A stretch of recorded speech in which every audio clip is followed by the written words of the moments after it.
What is going on, guys? We have another Spyderco, as you can tell, and I'm not going to go through all of the details on this because I have done the Paramilitary 2, the PM2, several times already. Normally not in a stock configuration. I've done several of Alex from the Knife Box channel's customized, modded PM2s. But this one is a brand new stock S45VN bladed PM2. Here is the actual part number, if anybody is interested in that particular one. And this came from my buddy Will. He's a good friend of mine, lives locally. We got to catch up just the other day in person for a little Napa, California meetup we did for some watch guys. But a couple of knife guys came too, so it was super cool. And he dropped off a box of stuff for me. So I wanted to talk about this guy a little bit and talk about S45VN. So we'll just zoom in and give you guys a quick look. It is a full flat grind. It's got some gunk on the blade here, and I just made it look worse by getting my greasy fingers all over it. But that's okay. It's live, unscripted TV, if you will. So there you see it's S45VN. Nice black G10 scale. Standard affair, right? Compression lock. If you're not familiar with a compression lock, there's a lot of videos on it. I did a takedown video of one of these before. I think it was this particular model. I'll try to link it at the end. I did a disassembly where it showed the actual compression lock, but the compression lock is up on top here.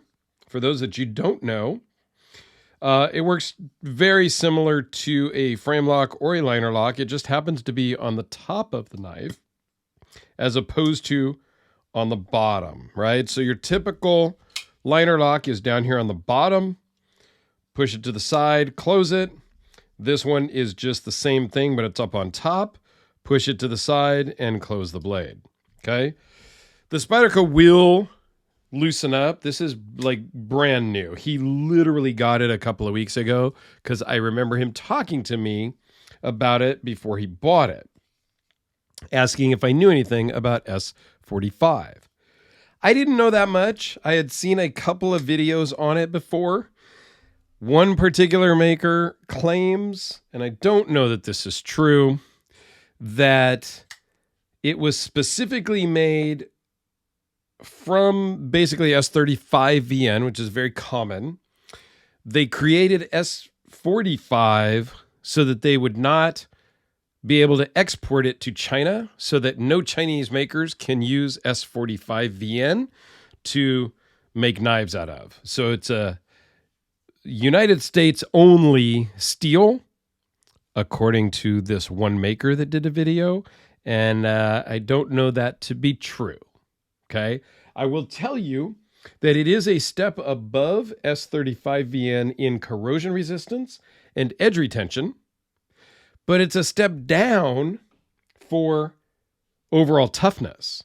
So I think in general, most of us average knife collector enthusiasts aren't going to notice the difference, and it's not going to matter to us. I could be wrong. I know it certainly does not matter to me at all. If I'm at least in the premium type steel environment or range of steels, okay? Now, this knife will be getting modded by Will, okay? I believe that he's going to be talking to Alex and I, mostly Alex, about options, where Alex bought a lot of his modding parts and what options are out there for this thing. I'll give you a couple of quick specs. Closed is 4 3/4. Overall is 8 1/4, and it's a 3.5 inch blade from the edge of the scale to the tip. It's very ergonomic. It feels good in the hand. You can feel the pocket clip slightly. Good jimping on top. I don't particularly like the compression lock. It's not my favorite. And here's why. And I've talked about it on videos before. When I go to open the knife, the compression lock right now is off to the left. When it opens, the compression lock, if you see it here, is going to move to the right. As I deploy the blade, I feel it hit my finger, and it's a little uncomfortable. I mean, it doesn't hurt. It's not like that uncomfortable type of way, but I notice it, I feel it, and it bugs me. So for that reason alone, I kind of don't like the compression lock. I know, I'm the minority. I'm totally good with that. The compression lock is super fidgety. This will break in and become drop shut after about another, 1,000 opens or, whatever, you know what I mean? So it's a very cool knife. I have a, affinity for Spyderco because the police model that I have over here was one of my was literally my first knife.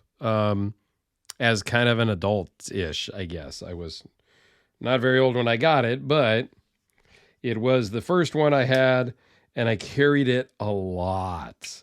I literally carried this one, not this specific one, but one just like it, for, 10 years daily. It was my only knife. So I wanted to pull it out to bring out a little bit of size comparisons. And then also the Delica that I typically do size comparisons with. Gives you kind of an idea there. Let me line these up actually a little bit better for you. Again, not trying to go through the entire full specs and everything on the PM2, but just to kind of give you an idea. I also did notice that I have been carrying this TJ Fisher Custom lately. And I compared it with the PM2 earlier today, and I was surprised. So the blade length is about the same. The Spyderco has a little bit bigger handle. So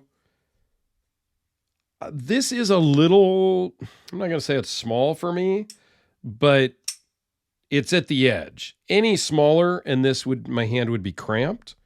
But it feels great and works perfectly, and I've been carrying this for a couple of days now. So just to kind of give you size comparison and some options there. So I don't know. I like Spyderco.